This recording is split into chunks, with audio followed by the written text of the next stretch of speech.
Your car's AC is blowing warm air, and now you are stuck asking the same question thousands of drivers ask every summer.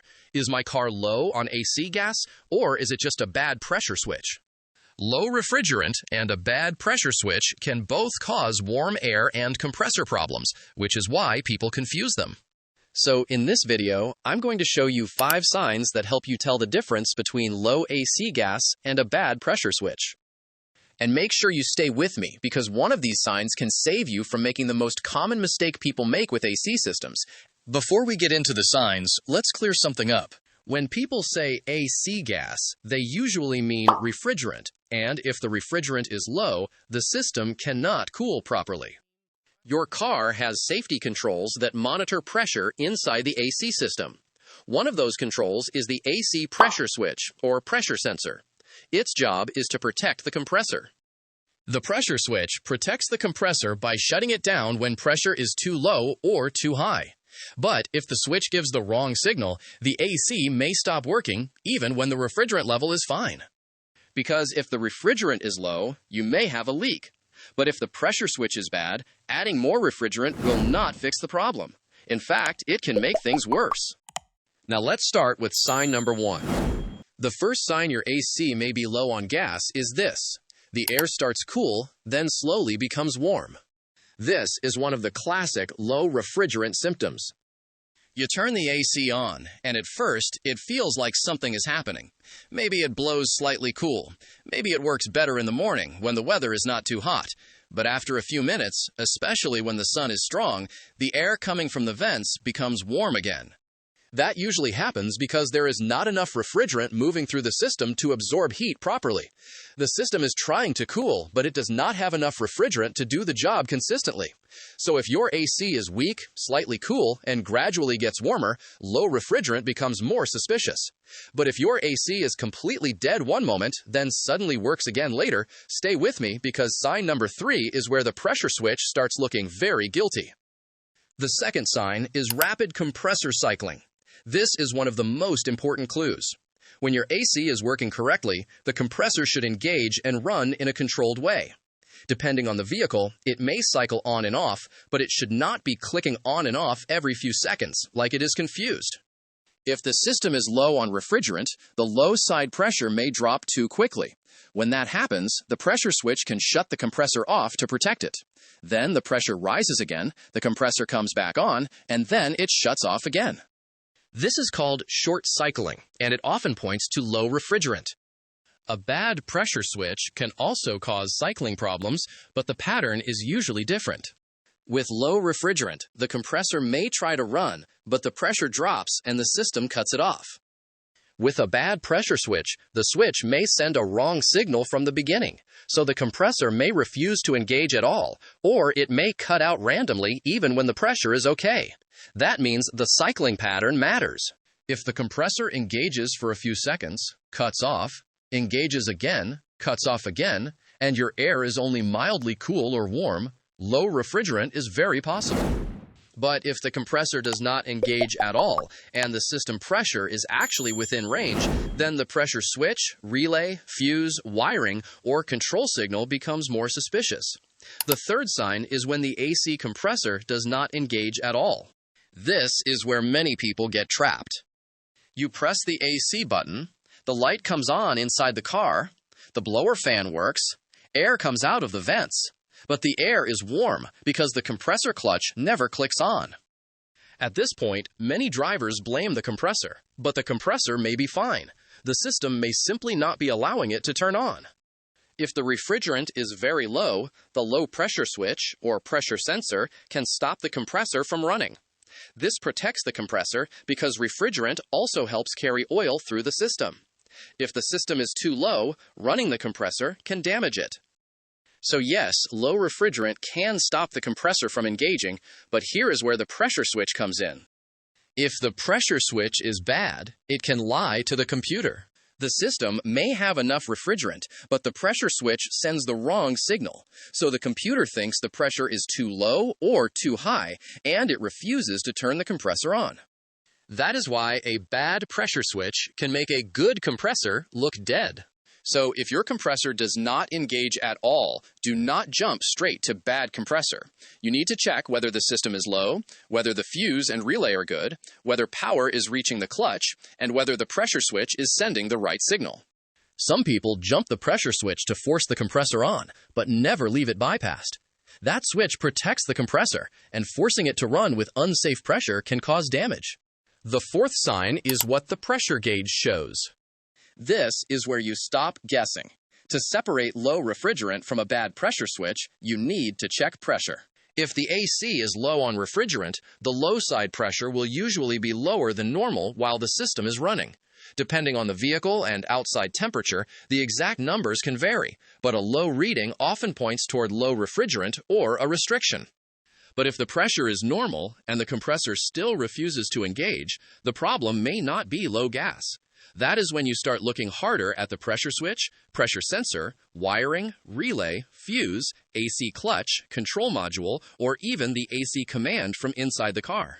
This is where many people make the mistake I mentioned earlier. They connect one of those DIY recharge cans with a small gauge, see something they do not understand, and start adding refrigerant. Just remember, one cheap low-side gauge does not tell the whole story. AC pressure changes with temperature and whether the compressor is running. So, to make this easier to understand and identify, just know that if the pressure is genuinely low, you may have low refrigerant, and low refrigerant usually means there is a leak somewhere. If the pressure is okay, but the compressor is being blocked, the pressure switch or sensor may be lying, or the electrical side of the system may have a problem. If you keep adding refrigerant when the system is not actually low, you can overcharge the AC. An overcharged AC system can blow warm air too. It can raise pressure too high. It can make the compressor work harder, and it can trigger the pressure switch to shut the system down. So before adding refrigerant, check pressure properly. And if you find the system is low, do not just ask, "How do I refill it?" Ask, "Where did the refrigerant go?" Because AC refrigerant does not get used up like fuel. If the system is low, it usually leaked out. The fifth sign is intermittent AC that works when it wants. This is one of the strongest signs of a possible pressure switch or electrical issue. Let's say your AC works perfectly one day. Then, the next day, it blows warm. Then you hit a bump, restart the car, or drive for 10 minutes, and suddenly it works again. That kind of random behavior can happen with a bad pressure switch, bad pressure sensor, loose connector, damaged wiring, failing relay, or clutch issue. Low refrigerant can be inconsistent too, especially if the system is right on the edge. It may cool a little when the weather is mild, then fail when it gets very hot. But a bad pressure switch often feels more electrical. This is where you want to inspect the connector at the pressure switch. Look for broken wires, green corrosion, oil contamination, loose pins, or a connector that does not lock properly. Sometimes the switch itself is not even the problem. The wiring going to it is the problem. And this matters because replacing the switch will not fix a broken connector or a damaged wire. You should also check whether your car uses a simple pressure switch or a pressure sensor. Older cars may use a basic pressure switch, while newer cars may use a pressure sensor, so the test can vary by vehicle. On some vehicles, a scan tool can show AC pressure data. If the scan tool says the AC pressure is extremely low or extremely high when your actual gauge reading says otherwise, that is a huge clue that the pressure sensor or its wiring may be wrong. And that is one of the best ways to catch a bad pressure sensor. Compare what the car thinks the pressure is with what the gauge says the pressure actually is. If those two do not match, you have found the direction of the problem. The simple order is this: check whether the compressor engages, check the fuse and relay, check pressure, inspect the pressure switch connector, and look for leak signs like oily residue around AC lines, the condenser, compressor, and service ports. Also, if the compressor runs and the AC lines get cold, but the vents still blow warm, do not keep adding refrigerant. That may be a blend door issue inside the dashboard. But for today's topic, the big difference is that a low refrigerant issue will show up as weak cooling, short cycling, low pressure, and gradual loss of cooling over time.